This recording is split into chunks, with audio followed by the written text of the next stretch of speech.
Nanggaling ako sa obese and I know how they feel pagiging obese. Okay? So, the usual nutritional diet of a Filipino is, tingnan natin yung food pyramid. Next slide. See? Ito yung typical food pyramid natin. Mas marami ang bread, mga grains, susunod yung fruits, meat, no? Kokonti na lang. So, eto ang kinagisnan natin. Tama? Tama ba yung sinabi ko? 4 rice per meal. Hanggat hindi naubos yung ulam, dagdag ng dagdag. So, eto yung typical natin. And ano nangyari sa akin doon? Eto ako nun. So, next slide. Yun. Ito yung naging typical diet ko and 93 kilogram. Okay? Was obese too. May GERD. Gastroesophageal reflux. Yung pagka nakakaramdam kayo ng pain sa dito, meron ba nakakaramdam dyan? Nako. Napakadaling i-handle niyan. Without taking medication, cut the carbs. Nakakaubos ako ng 20 pieces of pandesal in 1 cup of 3-in-1 coffee. Then after that, ang hapdi. Para akong inaatake sa puso. Okay? If kadalasan, may mga kilala kayo, dinadala pa sa ER dahil akala atakin sa puso, tapos pauwiin, yung pala GERD, yun yung nararamdaman nun. So kung gusto nyo matanggal to, without taking medication, yes, you can. Tanggalin nyo na ang bread. Okay? And then, may gout. Naku po, yung anong gout na yan. Akala ko ingrown lang. Pinatanggal ko pa sa surgeon yung kuko. Ang sakit. Yung pala, hindi rin mawawala yung kirot. So may pain, may gout din ako nun. And then severe OSA. Obstructive sleep apnea. Pag sinabing severe, umupo lang ako dyan, tulog na. So I have 3 car accidents while driving, natulog. Okay, so talagang mapapahamak ang buhay ko. Okay? So, if I did not change my lifestyle, ayan. Then, sure, may fatty liver. Okay? Next. Okay. These are the important na malaman nyo kung may metabolic syndrome kayo. Number 1 is large waist. Okay? So, next slide please. Sa male, 40 inches and below ang normal. So kung above dyan, kasama na kayo. May 1 criteria na kayo. Pag female naman, 35 inches. So pag measure dyan, nasa belly button. Okay? Doon ang measurement. Okay, pagka nandyan, mataas dyan ang inyong waistline, I think you need to do something. Pabalik po ulit. Okay? Pabalik. Yan. So, you have 1 criteria na. Kasi, eto no, large waist, high blood pressure, high triglycerides, low HDL. So, yung triglycerides and HDL, sa lipid profile yan. Yung kasamang total cholesterol, no? And yung bad cholesterol. So, ito, good cholesterol. Pagka mababa, indication of another risk factor for metabolic syndrome. Kung sa family ninyo, no, meron na to, meron pa yung blood pressure, meron pa yung high triglycerides, alam niyo bang risk factors for stroke, heart attack? Okay. So, in our situation, these factors na to will affect your performance. Sa tingin nyo, hypertensive, stressful situation, usually pagka mga typhoon, di ba? Rescue, baka kayo pa yung atakihin sa dagat. So you need to address that situation. Okay? Kaya we need to prepare our body to be fit, not only our body, our mind, and our spirit. Minsan, pagod na pagod kayo, pero yung spirit ninyo malakas, nakaka-amaze, biglang nagkakaroon ng energy. I've been doing marathon, full Ironman. Sino alam ng Ironman? Wala? No idea? Triathlon, yes. Alam niyo ba yung distance ng full Ironman? No? A swim of 3.8 kilometer. Swim. 3.8 kilometer. Kahit na kung wavy ocean pa yan, lalangoy yan 3.8 kilometer. Then after that, magbabike, 180 kilometer. Bike. Then after that, alam niyo ang distance ng marathon? 42.2 kilometer. Yun ang ginawa ko. 3 times na. Okay? So, kung hindi prepared ang body, ang hirap niyan. Imagine mo, 180 kilometer bike. Bike lang yun, ha? Eh, kung mahina din ang spirit mo dyan. Minsan, hinang-hina ka na, minsan, no? Pero, once na na-prepare mo ang katawan mo, prepare din ang spirit mo dyan. Okay? So, and also, diabetes, high sugar. So, next slide, please. Next.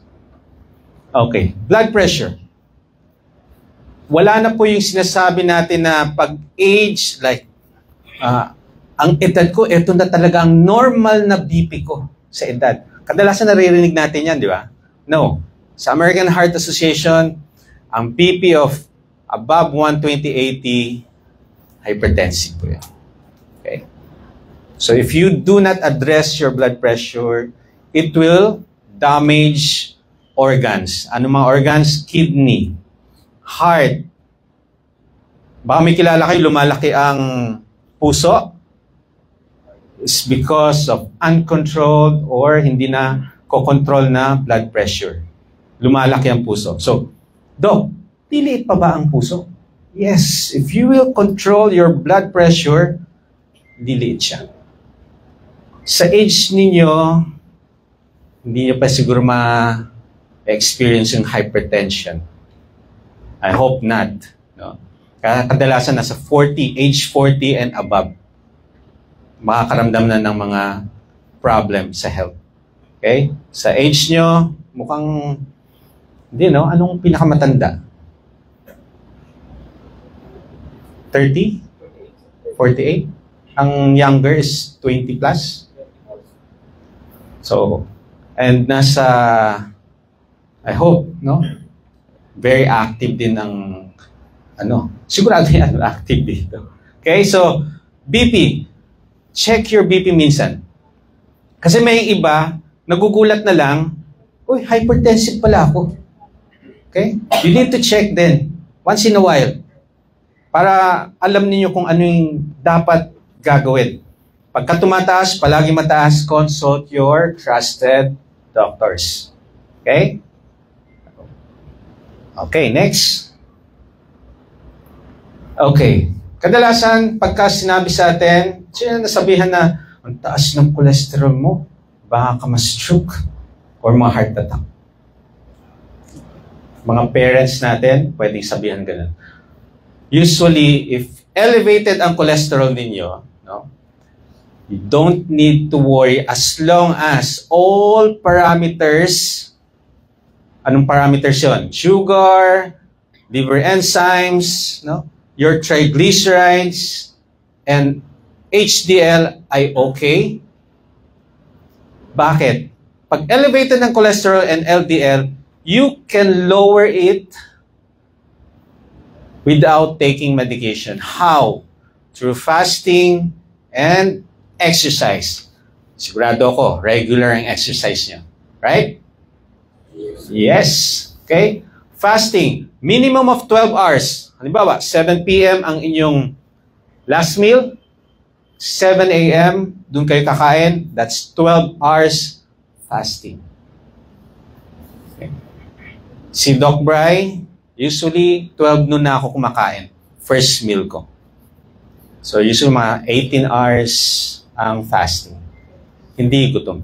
Eat when hungry, pero piliin ninyo yung tamang nutrition.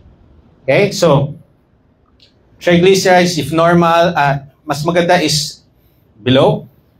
HDL, pag nakita nyo, uy, ang taas ng HDL ko, do not worry. Maganda yan pagka mataas ang HDL. Yan ang good cholesterol. Okay, next. Okay. Siguro hindi nyo alam, no? Ang sugar ngayon, no? Ang nakakatakot, no? Magkaroon pag mataas ang sugar. Alam si Samuel B? Chismis muna, no? Ano siya? Mataas ang... Gaano kataas? Oo, nasa 500. Sugar. Gulat siya. Why? I am healthy. I work out a lot. Hindi siya obese. Nagulat siya. Bakit ang taas ng sugar? Okay? There are foods na hindi sweet but can elevate your sugar. Kaya, you need to check, no? Ano ba yung mga foods that will elevate your sugar na hindi matamis? Rice, yes. Ano pa? Bread. Okay, ano pa?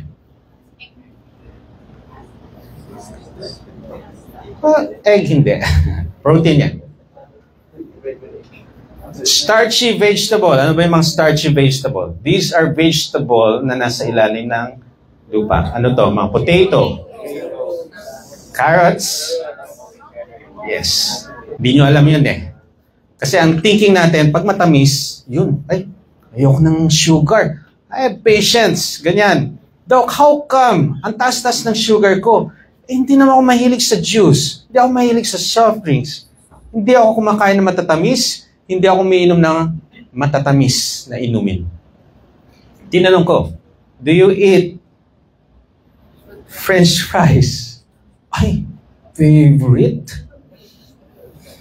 Diba? Pag order nga, large fries. Okay? Kamote. Yan. Mahihilig, mga Pinoy talaga, mahihilig talaga yan. Diba? Pero ito, pagka nag-focus kayo dito sa pagkain na ito, eventually, pwedeng tumaas ang inyong sugar. Okay? Not only that, pwede kayong lumaki. Okay? So, we need to, ang mahalaga pa dito sa mataas na sugar is the complication. If you have relatives, parents, siblings na diabetic, eto ang complication. Mula mata hanggang talampakan ng paa, sisirain niya. Pa-konti-konting sira per day, sinisira.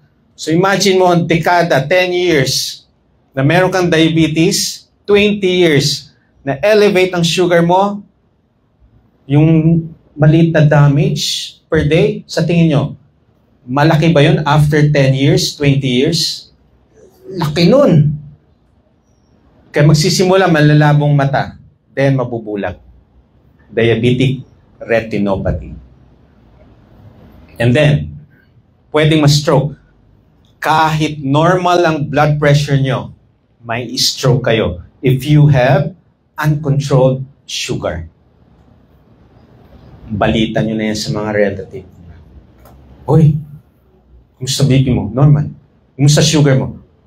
Meron akong maintenance. Kaso taas pa rin. Imagine mo, you have medication that will help lowers your sugar, pero bakit hindi nagno-normal ang sugar? Baliwala ang medication if you still eat these foods that will elevate your sugar. Walang kwenta. Magugulat na lang kayo every time you go back to your doctor, yung one medication naging 2, naging 3, naging 4 na medication. Pag 4 na yan, ano nang panlima pa? No. Naging insulin na. So if you have relatives that are diabetic or siblings or mga friends, sabihan nyo na. Kasi yan yun, pwede siyang ma-stroke. Imagine mo kalahati ng katawan, hindi nyo may galaw. Half of your body. And heart attack, isa rin yan, heart attack. Another thing na tumataas ngayon, yung mga dinadialysis, di ba dumadami? Pansin ko dumadami ang mga dialysis center.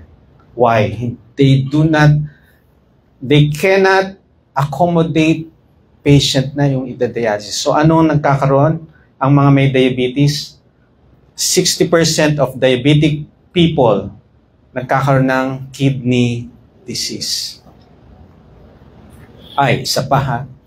Meron din na-dialysis kahit hindi diabetic. Nasa mga katulad ninyo, Army, Coast Guard, pagka may training, no? Or hindi uminom ng water, acute kidney injury usually. Okay? You need to focus on your health para makasave ng lives. Kung kayo mismo may problem sa health, paano kayo makapag-save lives? Right? Next. So when we have problems, health problems, hindi symptoms lang ang aayusin natin. Not only the symptoms, not only the signs. Halimbawa, yung kailangan ang iano natin is yung root cause. Ano ba symptoms ng diabetic? Polyphagia, ibig sabihin, kain ng kain. Polyuria, ihi ng ihi. Okay? Polydipsia. Uhaw, laging inom ng inom. Pero usually, hindi na yun nakikita eh. Pag nakita nyo nilalagam ang ihi, naku, meron akong patient, 27 years old. Takot na takot siya, bakit? Sa kanyang tatay. Sabi niya, akala niya, yung father niya, kasi diabetic ang father niya, akala niya, nilalanggam na yung ihi ng father niya. Yung pala siya. Chinek niya, diabetic na pala siya. Okay? Pagka may mga sugat kayo hindi gumagaling, check nyo yung sugar nyo. Baka mataas. Okay? So, these are the symptoms. May heart disease, diabetes, obesity. Kung sino may migraines dyan, PCOS, elevated BP, and also allergy na address yan. Tatanggalin natin mga inflammatory foods. Okay? So, etong mga root cause. Insulin resistance, kakakain yan ng mga inflammatory foods. Dehydration, sleep deprivation, yung mga palaging puyat. Okay? Isa rin yan nagkakos ng problem sa health. Ayan. So yung mga, sino mahilig sa chichirya dyan? Halos lahat sigurado yan. And if you always eat mga junk food, processed food, kadalasan nagkakaroon ng problem. Ganito ako noon. Nung estudyante pa ako, kung ano lang magagastos ng pera ko, yun lang yung mabibili ko. Kaya payatot ako noon estudyante. Pero nung nagtrabaho na ako, sumisweldo na, oy, kaya ko nang bilhin yung mga hindi ko nakakain noon.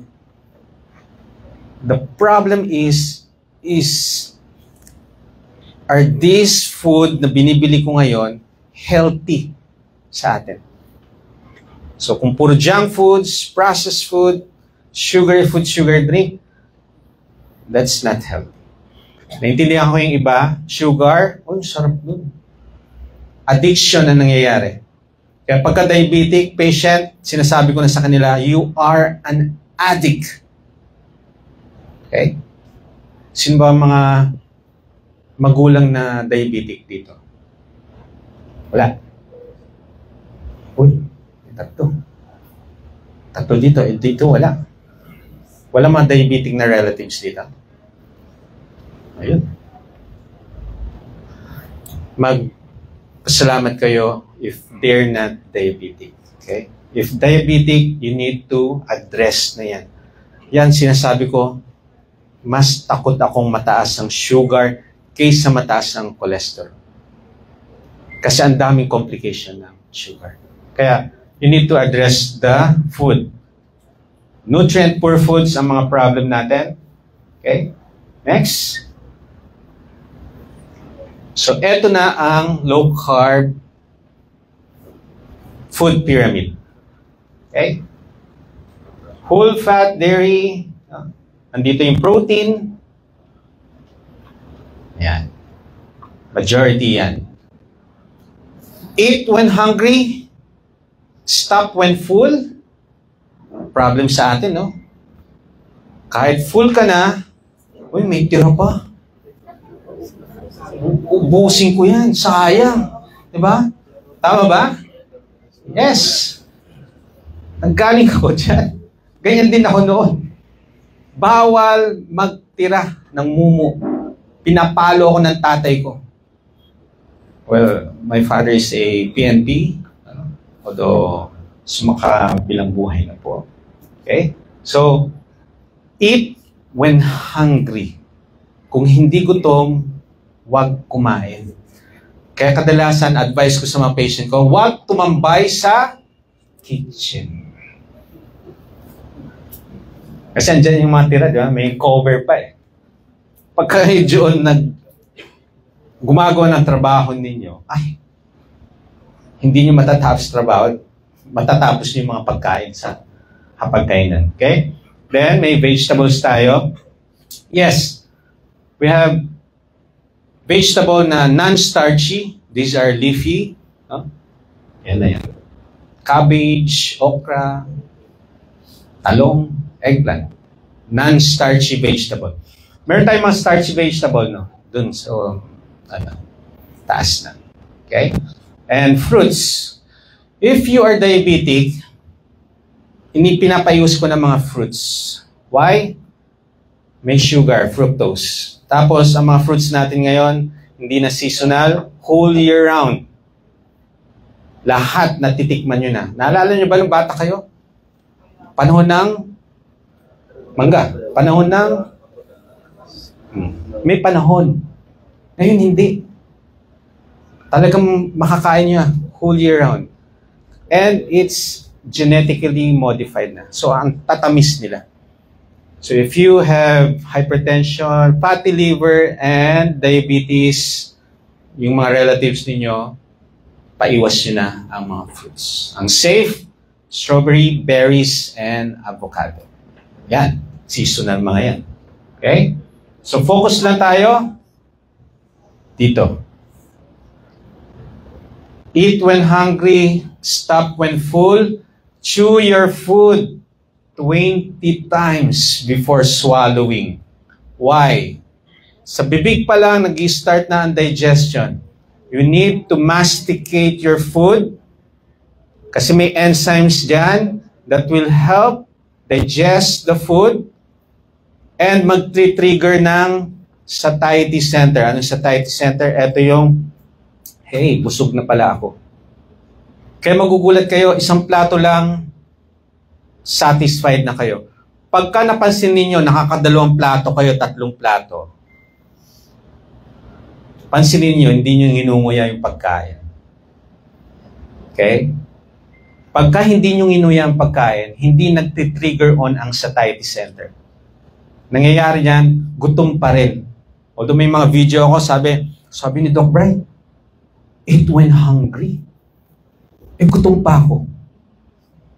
Lamon. Okay. How can you know na nag-overeat kayo? How? Pag nagbubukas na kayo ng butones. Overeating na yun. Overeating, when you stand up after a meal, mabigat ang pakiramdam. Pagka ganyan, nag-overeat kayo.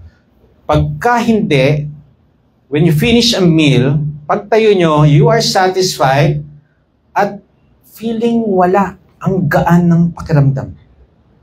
Okay?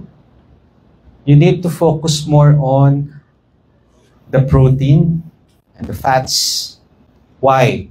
Mas mabilis po kayong mabubusog. Mas matagal kayong magugutom. You can do fasting more than 12 hours, 14 hours, 16 hours if you will focus more dito sa food na ito. Pag high carbs, pansinin ninyo, 1 hour, 2 hours nagugutom na. Bakit? Ang carbohydrates, high carbohydrates, no? These are foods na mag-aano sa inyo ng mag-trigger ng hunger. Gutom palagi. Kaya pansinin ninyo, kumain kayo ng heavy meal, mas madami ang carbohydrates, after 1 hour, 2 hours, gutom.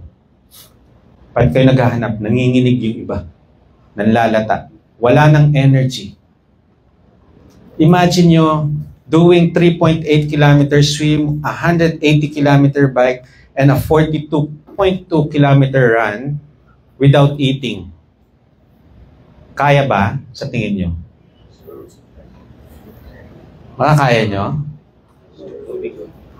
13, natapos ko yon, 13 hours and 2 minutes. Yung distance na yon, 13 hours and 2 minutes without eating. Salt stick. Ang salt stick may sodium, potassium, magnesium, calcium. Siyempre, trinain ko yun.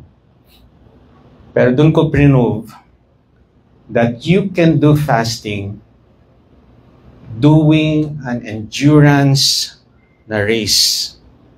You can. With discipline, no? And siyempre, lifestyle change. Hindi nyo magagawa yan ng bukas, after a month, no. Kailangang binago niya na yung lifestyle ninyo.